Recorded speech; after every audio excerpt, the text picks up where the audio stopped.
dyskinésies sont des mouvements involontaires, saccadés et anormaux qui se manifestent chez les personnes atteintes de la maladie de Parkinson. Ce n'est pas un symptôme de la maladie, mais un effet indésirable lié à une prise prolongée de lévodopa combinée à la progression de la maladie. Environ 70% des personnes atteintes de la maladie de Parkinson développent des dyskinésies après 5 à 10 ans de traitement avec lévodopa.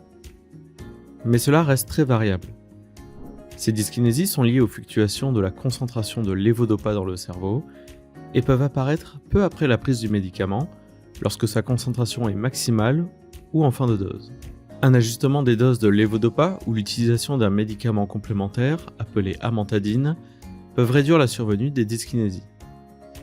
Des stratégies d'adaptation comme la pratique de l'activité physique, la physiothérapie, la gestion du stress et le maintien d'un bon sommeil peuvent aussi être efficaces. Je me présente, donc je suis Jean-Michel, j'ai 62 ans, je suis en retraite depuis le 1er janvier, là, donc c'est tout récent.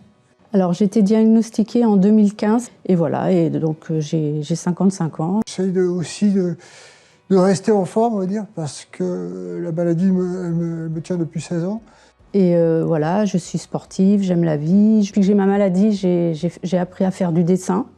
Alors moi, la maladie, elle m'a touché, j'avais 48 ans. J'en ai 62 maintenant, donc ça fait 16 ans que je suis malade. Et il y a beaucoup de gens en fait, qui sont jeunes et qui sont atteints par cette maladie. Je vis avec cette maladie et ça m'a permis de voir aussi le monde de l'handicap. Et je trouve que, justement, j'ai envie de faire encore plein de choses parce que les gens s'aperçoivent qu'ils ne savent pas ce qu'est la maladie de Parkinson. Et je pense que ça m'aide aussi à avancer par rapport à ma maladie. Et c'est vrai que les gens de mon entourage oublient que j'ai cette maladie. Donc c'est aussi, ils m'aident aussi parce qu'ils ne me voient pas non plus comme une personne handicapée. Donc ça, c'est important aussi, je trouve.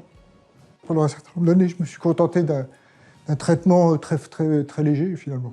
Ça a été crescendo ensuite, jusqu'à ce que, finalement, les doses étaient tellement importantes que je faisais de la dyskinésie. C'est en fait des mouvements qui sont incontrôlés. Et ça, c'était plus supportable. La dyskinésie, j'en fais... je peux... D'un seul coup, ma main qui peut partir. Donc, il ne faut pas qu'il y ait quelqu'un à côté de moi, parce qu'il peut très bien... Voilà. Mais je m'en rends compte, c'est déjà ça. Mais bon, c'est incontrôlable, quoi. La dyskinésie, où là, vous bougez trop. Et là, par exemple, je suis en dyskinésie, là. Parce que j'ai pris ma dose de dopamine il y a une heure à peu près, et c'est là qu'on est, en fait, on va dire, dans le pic du traitement. La dyskinésie, le fait de ne pas pouvoir... Là, par exemple, je suis en dyskinésie et voilà, je vis pas très bien. Mon fils, qui a 17 ans, qui au début ne comprenait pas, il a dit « Ah bon, mais maman, tu es une handicapée ». Et du coup, maintenant, on parle d'handicap, mais en rigolant. Il me dit « Toi, tu trembles, tu es une handicapée ». Mais je trouve ça bien parce qu'il a que 17 ans, donc le but, c'est pas non plus de l'affoler, lui dire « Écoute, ta maman, elle a ci, elle a ça ». Il me parle comme il a envie de me parler de la maladie. Ma tête qui bouge souvent, par contre, ça l'énerve. Il me dit « Mais arrête de faire bouger ta tête ». Et je lui dis « Mais Timéo, c'est ma maladie, je peux pas faire autrement ». Et ça, c'est des choses qui le gênent un peu, quoi. J'en ai moins qu'avant. J'avais atteint un niveau, disons, de médication qui était tel que j'avais des mouvements totalement incohérents et totalement désordonnés. Donc, et ça, c'était vraiment invivable. Quand j'étais en famille, je faisais un peu n'importe quoi. Moi, je travaille dans une direction de la communication où il y a 50 personnes. Les 50 personnes connaissent par cœur ma maladie. Et comme ça, même si j'ai un problème, un malaise, ils savent ce qu'il faut faire. Aujourd'hui, non, je suis assez investie et j'ai pas peur du regard des gens, même si ma jambe est tremble, même si mon bras tremble. J'ai tout de suite indiqué à mes collègues que j'étais malade et que certainement ça allait se dégrader petit à petit. Et ça m'a permis déjà de ne pas déprimer, parce que peut-être que j'aurais déprimé si j'avais pas eu des collègues comme eux.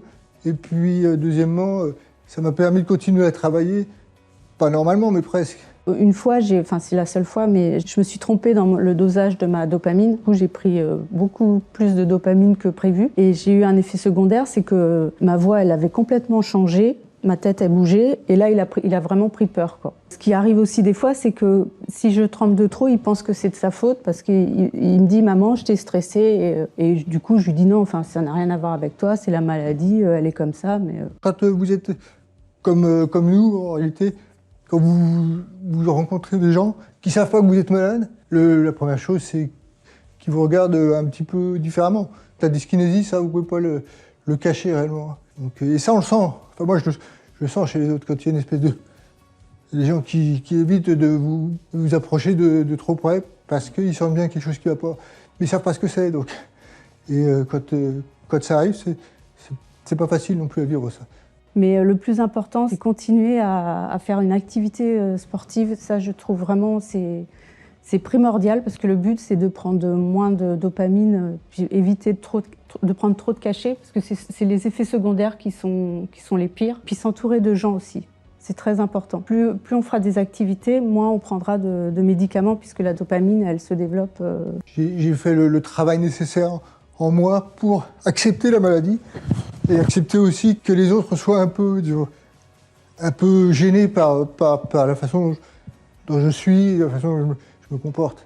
Une fois qu'on a intégré ça, on va beaucoup mieux. Il faut mettre en avant plus de l'optimisme. Je trouve c'est un peu triste quand on parle de la Parkinson. Je préfère en parler librement, même si c'est pas facile. Je préfère en parler que de rester caché chez moi. Enfin, moi, je suis dans la communication, donc je fais vachement attention à tout ça, à l'aspect physique, à l'aspect, l'image. Pour ça aussi, j'essaye de faire des choses. Je pense qu'il faut mettre du positif dans cette maladie. Et en plus, elle n'est pas connue, quoi. Les gens ne savent pas ce que c'est.